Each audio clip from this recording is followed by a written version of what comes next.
Picture this: New York City, 1928. Jazz music spills out of every smoky bar. Cars, once a luxury, are now everywhere. Movie theaters are packed, and for the first time, ordinary Americans believe they've cracked the code to getting rich, the stock market. It felt unstoppable. Newspapers shouted about millionaires being made overnight. Taxi drivers, shoe shiners, even farmers were buying stocks. Why not? Prices kept climbing. If you bought today, you could sell tomorrow and pocket the difference. It seemed like a golden age. But here's the truth no one wanted to face. The Roaring Twenties weren't built on solid ground. They were built on credit, speculation, and a dangerous illusion of endless growth. People were buying stocks not with their own money, but with borrowed cash, something called buying on margin. You could put down just 10 of the money, and the bank would cover the rest. Imagine buying a house today by only paying for the front door. If the price went up, you'd make a fortune. If it went down, well, you'd owe more than you could ever repay. And it wasn't just individuals. Big corporations and banks were playing the same game, pumping money into the market, inflating prices far beyond their real value. Stocks like General Motors, RCA, and U.S. Steel weren't being traded based on what the companies earned, but on the dream of what they might earn. By 1929, the market had doubled in just a few years. To many, it felt like proof that America had entered a new era where wealth would only grow. Politicians encouraged it, bankers encouraged it, and millions of everyday families believed it. But beneath the glitter, cracks were forming. Farmers were drowning in debt. Factories were producing more goods than people could buy. And wages weren't keeping up with the soaring cost of living. In other words, the economy was running on hype, not reality. Here's the thing about illusions. They can look beautiful, but they don't last. And the higher the climb, the harder the fall. As the autumn of 1929 arrived, some investors began whispering that prices couldn't keep rising forever. A few pulled out quietly, selling their shares. Others ignored the warnings, convinced the party would never end. No one knew it yet, but the stage was set for one of the greatest financial collapses in human history. And in just days, the illusion would shatter. It began like any other Tuesday. The sun rose over Manhattan, the streets buzzing with businessmen, clerks, and brokers hurrying toward Wall Street. But behind the tall stone buildings, a storm was brewing that no one could escape. By the time the New York Stock Exchange opened its doors, panic was already in the air. The ticker tape machine, the device that printed stock prices, couldn't keep up. It lagged hours behind, spitting out numbers that were already outdated. Traders didn't know what their stocks were worth anymore.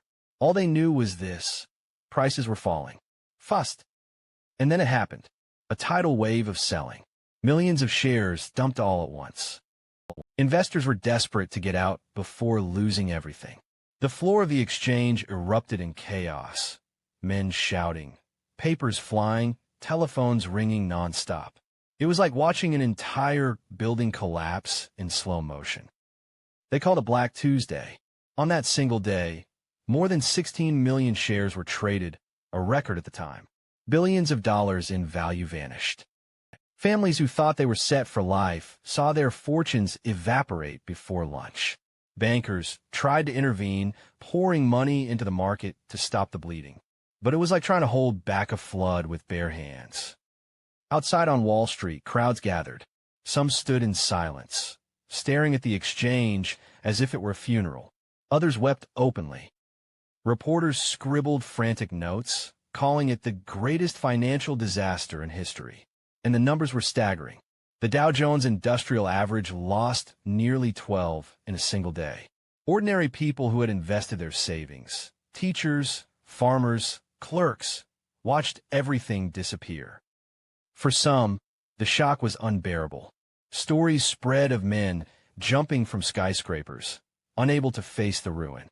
But here's what most people didn't realize at the time. The crash didn't just wipe out money. It destroyed trust. Trust in the market. Trust in banks. Trust in the future. And once that trust was gone, the economy had no foundation left to stand on. Black Tuesday wasn't just about numbers on a ticker. It was about broken dreams. The dream of a middle-class family who thought their small investments would secure their children's future. The dream of a young couple saving for a home. The dream of a farmer hoping stocks would lift him out of debt.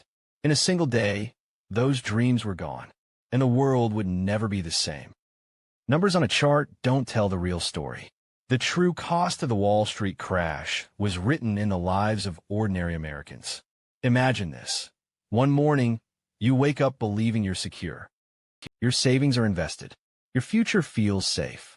By the end of the day, everything you've worked for is gone. That was reality for millions.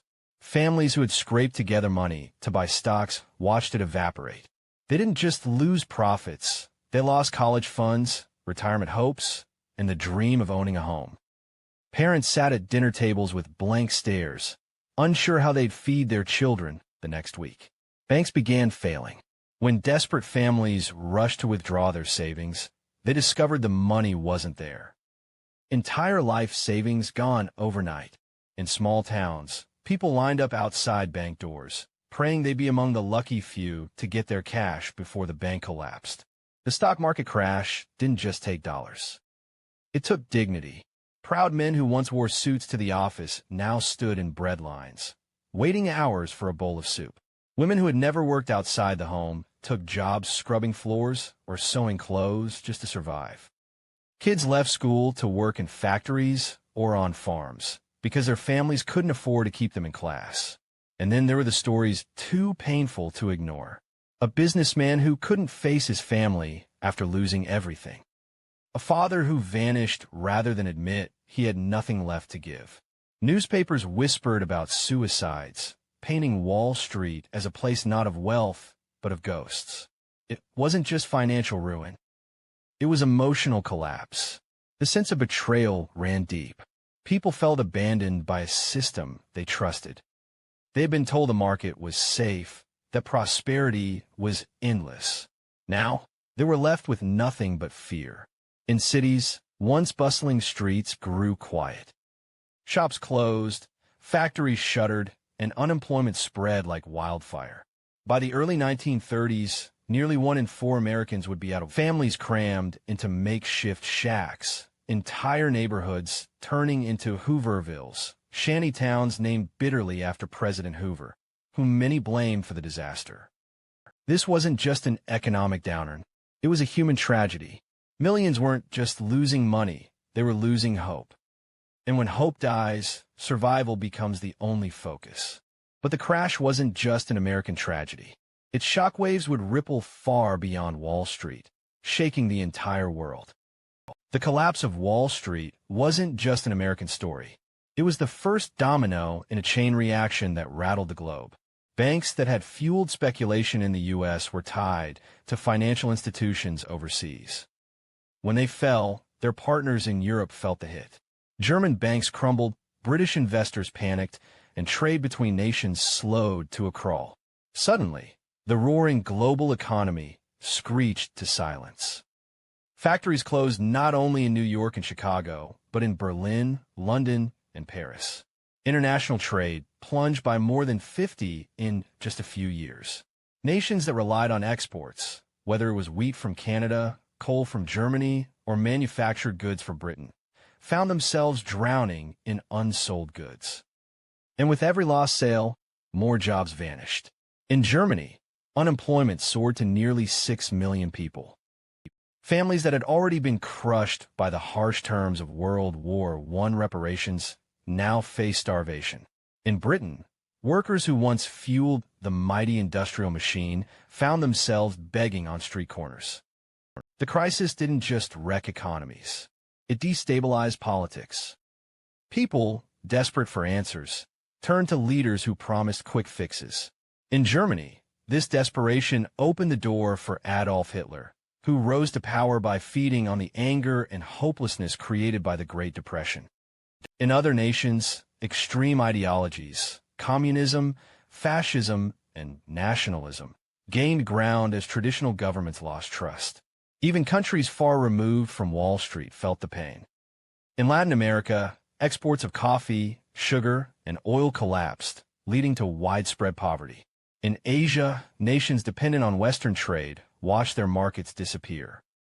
The ripple effect was everywhere. And here's what made it so devastating. Once trust in the financial system was broken, recovery became nearly impossible. Banks refused to lend. Investors hoarded cash. Ordinary people stopped spending. The cycle of fear fed on itself, plunging the world deeper into crisis. The Wall Street crash wasn't just a stock market failure.